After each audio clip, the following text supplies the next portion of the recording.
Hepatitis B एक गंभीर बीमारी है और साथ ही साथ एक मेजर पब्लिक हेल्थ कंसर्न भी है।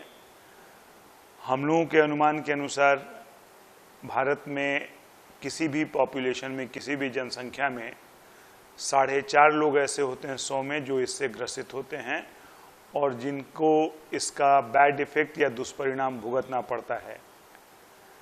हेपेटाइटिस बी होने का तरीका है, ये एक इन्फेक्शन है जो हम लोगों की भाषा में हम लोग कहते हैं पैरेंटरल रूट से ट्रांसमिट होता है।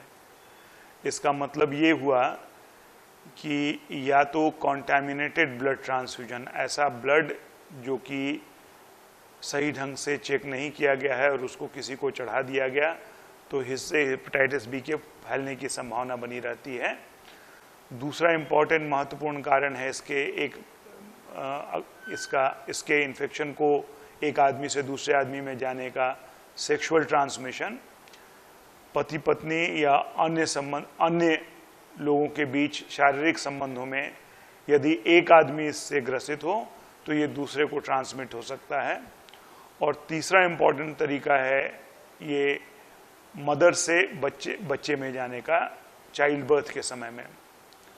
चौथा जो इम्पोर्टेंट तरीका है उसको हम लोग बोलते हैं शेयर्ड शार्प इंस्ट्रूमेंट। ऐसे किसी कॉमन जगह में एक शार्प इंस्ट्रूमेंट को अगर एक मरीज में यूज़ किया गया हो और फिर उसे बिना स्टरलाइज किए प्रॉपर्ली एक साधारण आदमी में इस्तेमाल किया जाए तो उस मरीज से साधारण आदमी में ये फैल सकता है। इससे बचाव के लिए स्वाभाविक है कि चूंकि इसका कोई बहुत कारगर इलाज नहीं है जो इसको जड़ से ख़त्म कर दे, तो इससे बचाव के लिए जिन कारणों की मैंने अभी चर्चा की उन्हीं विषयों पर विशेष ध्यान देना है और कोशिश करना है कि ट्रांसमिशन चेन को वहाँ उस तरह से रोका जाए।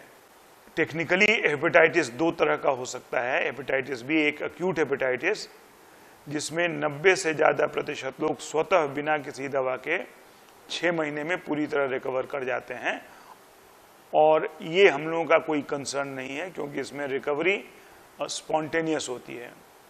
हम लोगों का मेजर कंसर्न ऐसे लोगों से है और जो शुरू में हमने 4.5% की बात की जिनमें हेपेटाइटिस बी का वायरस क्रॉनिक रूप में होता है, मतलब कि 6 महीने से ज़्यादा रहा हो शरीर में। और ऐसे लोग हम लोगों के लिए मेजर हेल्थ कंसर्न है क्योंकि अगर इन लोगों को बिना इलाज के छोड़ दिया जाए तो कालांतर में समय बीतने के बाद इनको सिरोसिस या कैंसर जैसी गंभीर बीमारियां हो सकती हैं और उनसे इनकी मृत्यु हो सकती है। जब ये पता चले कि किसी को क्रॉनिक हेपेटाइटिस बी है तो उसकी तुरंत जांच होनी चाहिए और जांच होने में मुख्यतः हम लोग ये निर्णय करते हैं कि अभी तुरंत दवा देने की जरूरत है या दवा को कुछ दिन होल्ड किया जा सकता है। अभी वायरस इनएक्टिव स्टेज में है और हम लोग अभी दवा न दें।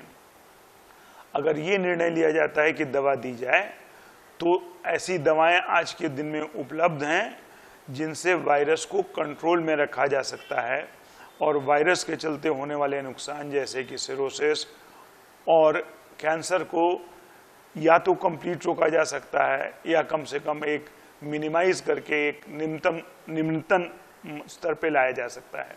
दवाओं के साथ बात यह है कि इनको लंबे समय तक लेना पड़ता है और दवाएं महंगी हैं।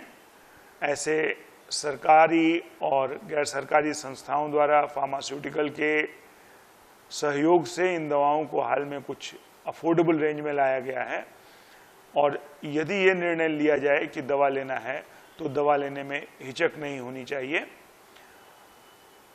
न हो किसी को हेपेटाइटिस बी की बीमारी, इसका सबसे सरल और सबसे सक्षम उपाय यही है कि इसके अगेंस्ट जो वैक्सीनेशन है, टीका है, वो सभी को लेना चाहिए और खासकर नवजात शिशुओं को अवश्य ही दे देना चाहिए।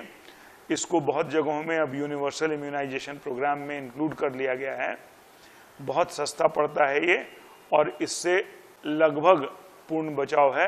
अतः यदि एक कोई संदेश है तो यही हो सकता है आज के दिन में कि हेपेटाइटिस बी के विरुद्ध टीकाकरण आवश्यक है और ये सभी को करा देना चाहिए। धन्यवाद।